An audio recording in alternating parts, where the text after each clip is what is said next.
Home office نے Brexit کے بعد یورپی شہریوں کے لیے بنائے گئے رہائشی قانون پر کریک ڈاؤن شروع کرنے کا اعلان کر دیا ہے۔ عارضی رہائش والے 14 لاکھ افراد متاثر ہو سکتے ہیں۔ السلام علیکم ناظرین، ایک نئی خبر سامنے آئی ہے۔ پہلے کریک ڈاؤن ہو رہا تھا 10 ایئر کیا کہتے ہیں جو ILR 5 ایئر روٹ ہے، اور پھر جناب اسکلڈ ورکر اور کیئر ورکر، یہ سارے کریک ڈاؤن کے بعد اب جو سب سے سیفسٹ روٹ سمجھا جاتا تھا وہ تھا یورپی سے، جو یورپی یونین سے، جو یورپ سے جو لوگ آئے تھے بریگزٹ کے بعد۔ آپ کو یاد ہوگا کہ اس وقت بریگزٹ نے بیسیکلی سارا کچھ ہی بدل دیا تھا، اور بہت ساری چیزیں جو ہیں وہ تبدیل ہو گئی تھی۔ خریداری، شاپنگ آن لائن پہ چلی گئی، سٹورز جو 24 گھنٹے کھلتے تھے، ٹیسکو ہو گیا، یہ اس طرح کی چیزیں جو 24 گھنٹے بھی کھلتے ہیں، انہوں نے میکسیمم 12 کر دیا، چونکہ پروفٹ سب کو لگا کہ یہ تو بڑا پروفٹ تو وہی ہے، اس میں تو کوئی کمی نہیں ہوئی۔ لیکن ایک چیز اور بڑی ہوئی تھی اس بریگزٹ پہ کہ چونکہ بریگزٹ سے یہ ہوا تھا کہ جو UK کو یہ سمجھ آ گئی تھی کہ اب ہم نے چونکہ یورپی یونین کے ساتھ نہیں رہنا، تو انہوں نے جو یورپی یونین کے جو لوگ تھے ان کو کہا تھا جی، جو اب چونکہ ظاہر ہے اس کے لیے پھر جب آپ پہلے تو یورپ میں تھے تو آپ کو ویزے کی ضرورت نہیں ہوتی تھی، لوگ آسانی سے یورپ سے یہاں آ سکتے تھے، جا سکتے تھے، ان کے لیے رہائش لینا بھی کوئی ضروری نہیں تھا۔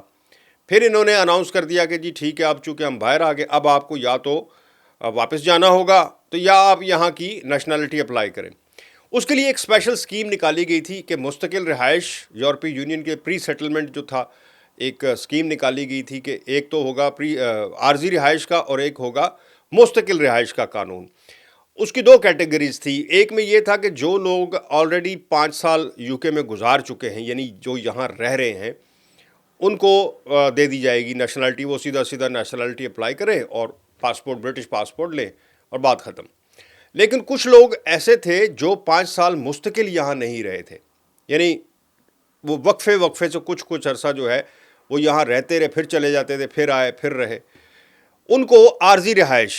اس وقت تک دے دی گئی جب تک کہ وہ اس ملک میں مستقل طور پر 5 سال نہ رہ رہے، بالکل اسی طرح جس طرح آپ ILR کا قانون کسی کے لیے بھی ہوتا ہے۔ تو ان کو یہ تھا کہ انہوں نے 5 سال پورے کرنے تھے اور اس کے بعد انہیں ملنی تھی۔ جو کر چکے تھے ان کو دے دی گئی۔ اب جو نہیں کر چکے تھے، جو عارضی جن کو سٹیٹس ملا تھا پری سیٹلمنٹ کا، وہ تقریباً 1.4 ملین لوگ تھے، یعنی 14 لاکھ کے قریب ہوم آفس کہہ رہا ہے کہ جی وہ لوگ ہیں جنہوں نے عارضی رہائش رکھی اپنے پاس اور اس کو مستقل نہیں، وہ چونکہ اس کے اہل نہیں تھے۔ ابھی بھی جب ہوم آفس نے یہ اعلان کیا کہ جی اب ہم کریک ڈاؤن شروع کرنے جا رہے ہیں، تو ابھی بھی 14 لاکھ لوگ ایسے ہیں